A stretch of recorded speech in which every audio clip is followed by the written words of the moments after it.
નરેન્દ્રભાઈ નકુમ, પ્રમુખ નડિયાદ પશ્ચિમ નાગરિક સમિતિ। આજે અમે લોકો વિવિધ સંસ્થાઓ દ્વારા અહીંયા પુષ્પાંજલિ અર્પણ કરવા આવ્યા છીએ।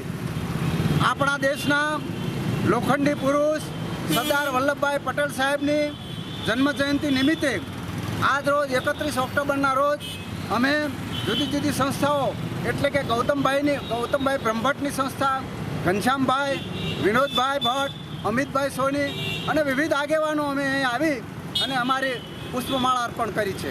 આભાર। આજે સરદાર વલ્લભભાઈ પટેલ સાહેબની જન્મજયંતિ છે।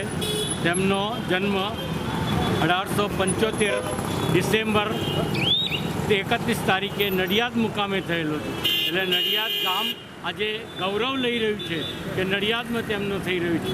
અને સાથોસાથ કેવડિયા કોલોનીમાં એમના સ્ટેચ્યુ ઓફ યુનિટીમાં એમનું કેટલી બધી એમની યાદીમાં કેટલા બધા પ્લોટ ખુલી રહ્યા છે અને સાથે સાથે ચિલ્ડ્રન પ્લોટ, આયુર્વેદિક પ્લોટ અને સ્ટેચ્યુ ઓફ યુનિટીમાં અનેક જાતના પ્રવાસને યોગ્ય એવા બધા યુનિટો ચાલુ કરી રહ્યા છે। માનનીય શ્રી વડાપ્રધાન નરેન્દ્રભાઈ મોદી આજે ત્યાં આગળ પધારેલા છે 2 દિવસથી અને એમણે સરસ આ દેશને માટે ટુરિઝમ માટે સરસ અર્પણ કર્યું છે, જે ધન્યવાદને પાત્ર છે।